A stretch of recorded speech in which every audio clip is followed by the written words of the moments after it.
Welcome to I news. Iran లో మరోసారి యుద్ధానికి రంగం సిద్ధమవుతోంది. ఇరాన్ అమెరికా మధ్య కొద్ది రోజులుగా కొనసాగుతున్న తాత్కాలిక కాల్పుల విరమణ పొడిగింపులు దాదాపు ముగింపుకు వచ్చేశాయి. ఇరాన్ హార్మూజ్ జలసంధిని పూర్తిగా తన అదుపులోకి తీసుకోవటం, మరోవైపు అమెరికా విధించిన నౌకాదళ దిగ్బంధం వల్ల ప్రపంచవ్యాప్తంగా ఇంధన సంక్షోభాన్ని తీవ్రం చేస్తున్నాయి. ఇరాన్ కు సమయం ముగుస్తోందని తాజాగా ట్రంప్ హెచ్చరికలు జారీ చేశారు. ఇరాన్ పై దాడికి అమెరికా అన్ని ఏర్పాట్లు చేసుకుంటోంది. అటు పాకిస్తాన్ నేతృత్వంలో జరిగిన ఇస్లామాబాద్ చర్చలు విఫలం కావడం, ఇటు హార్మూజ్ జలసంధి విషయంలో ఎలాంటి పురోగతి లేకపోవడంతో అమెరికా మరోసారి భారీ బల ప్రయోగానికి సిద్ధమవుతోంది.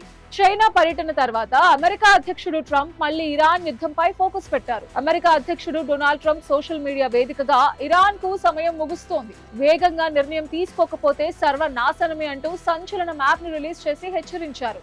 కాల్పుల విరమణ ఒప్పందాన్ని ఏ క్షణమైనా రద్దు చేసుకుని మళ్లీ యుద్ధానికి తెరలేపడమే అమెరికా ధ్యేయంగా కనిపిస్తోంది. ప్రస్తుతం హార్మూజ్ జలసంధి దగ్గర ద్వంద్వ దిగ్బంధం నడుస్తోంది. ఒకవైపు అమెరికా నౌకాదళం ఇరాన్ ఓడరేవులను దిగ్బంధించగా, మరోవైపు Iran revolutionary guards Persian Gulf ని మూసివేసి వాణిజ్య నౌకలపై దాడులు చేస్తున్నాయి. యుఎస్ తన రక్షణలో ఓడలను నడిపించేందుకు ప్రయత్నిస్తున్నా అక్కడ ఉద్రిక్తత ఏమాత్రం తగ్గటం లేదు. చర్చలు ముగిసిపోవడంతో అమెరికా అధ్యక్షుడు డొనాల్డ్ ట్రంప్ సైనిక చర్యకు పూర్తి గ్రీన్ సిగ్నల్ ఇచ్చేలా కనిపిస్తున్నారు.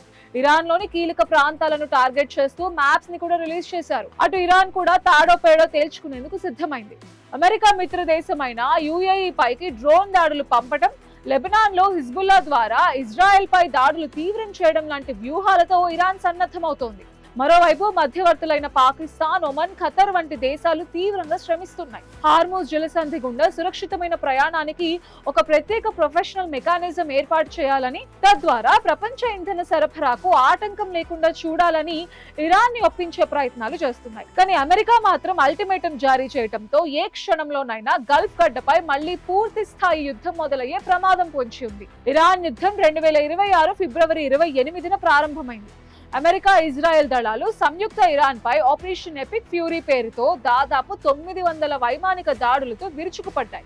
ఈ మొదటి రోజే ఇరాన్ సుప్రీం లీడర్ అలీ ఖమైనీతో పాటు పలువురు అగ్రశ్రేణి అధికారులు ప్రాణాలు కోల్పోయారు. దీనికి ప్రతీకారంగా ఇరాన్ సైతం ఇజ్రాయెల్ నగరాలు, గల్ఫ్ లోని యుఎస్ సైనిక స్థావరాలపై క్షిపణులు, డ్రోన్లతో విరుచుకుపడ్డమే కాకుండా ప్రపంచ వాణిజ్యానికి అత్యంత కీలకమైన హార్మూజ్ జలసంధిని మూసివేసింది. యుద్ధం వల్ల గ్లోబల్ ఆయిల్ మార్కెట్ కుప్పకూలిపోవడంతో మధ్యవర్తిత్వం వహించిన పాకిస్తాన్ చొరవతో ఏప్రిల్ 8న ఇరు దేశాల మధ్య 2 వారాల తాత్కాలిక కాల్పుల విరమణ ఒప్పందం కుదిరింది.